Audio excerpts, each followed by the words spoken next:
that hadn't been wiped and was framed by vaguely sexual-sounding motivational workout slogans. Rise and grind, beast mode, feel the heat. I stared at the mirror. Then slipping out a baby wipe from my leather satchel, I wiped my lips, disinfecting them, removing the organic, locally produced lip gloss known as My Guy's Saliva for something more fruity smelling.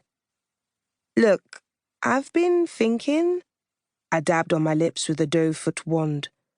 We should cool off with this, you know? I'm busy with uni and the show, and sneaking around has been fun, but you're ending this, Kiki. Really? I flicked my gaze from my reflection to his. Pure disbelief. Brow furrowed, pouty, pink lips slightly agape.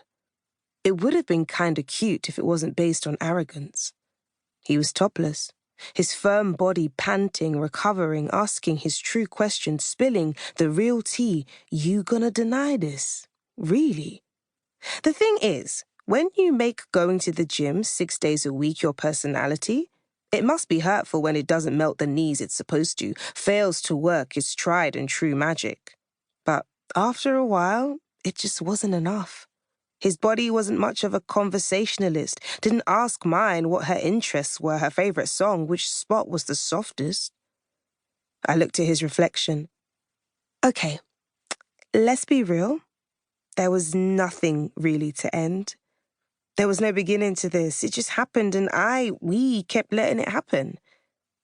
And I'm glad it happened. He got up from the bed, came up behind me and looked at himself in the mirror as he wrapped his arms around my waist, pulling me back against him so I could feel just how glad he was. He looked at us in the mirror. Look at how good we look together. He removed an arm to lift my chin up, as if I'd asked him for help. People respect you. People respect me. Think about how we would rule this place, baby girl. Looks and brains, light and dark. Baby girl. It sounded foreign on his tongue. He'd gone to a boarding school in Sussex where he'd only had white friends, and he was still fleshing out this new flavour to his personality. I raised a brow. Which of us is which? He smiled, tightened his grip around my waist. See? Funny too. It only took a few seconds for his gaze to flit from us to his own reflection. His bottom lip had tucked in. It was honestly like a very uncomfortable threesome where two people were way more into each other than they were you, eventually leaving you to watch them doing their thing, fascinated, I presume. My guy's eyes were still on his own. He kissed my neck. A ping power couple. I bit my lip to keep my laugh in, but from the way his grip tightened on me, I think he misread it as a sign of arousal. Oh man, I knew enough about him, enough was enough, to know he was serious. This had been fun, but I was done. I unwound his arms from around my waist, his weight against me now oppressive. It was kind of disturbing how, despite his heat, I wanted to shudder within my leather jacket. His room smelled of weed, Dior Sauvage hastily sprayed to cover up the weed, and his heady, musky spore that could only be described as boy. The cocktail was making me a little queasy. I picked up my satchel, forcing his arms to drop to his side as I turned to face him. Do you want me, or do you just want me to want you?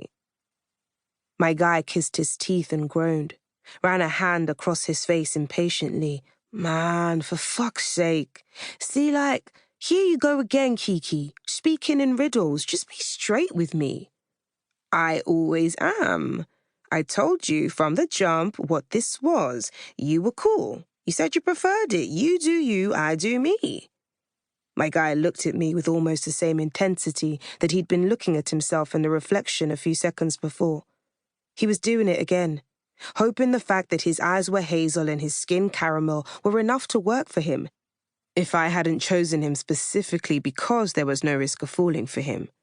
I guess it could have worked if I hadn't already bitten into him, felt the crunch and discovered that his sexy was fake. Yeah, but maybe I didn't realize how much I'd like it when I do you. I knew how my guy thought it sounded in his head. His voice had lowered into a purr, his eyes calculated.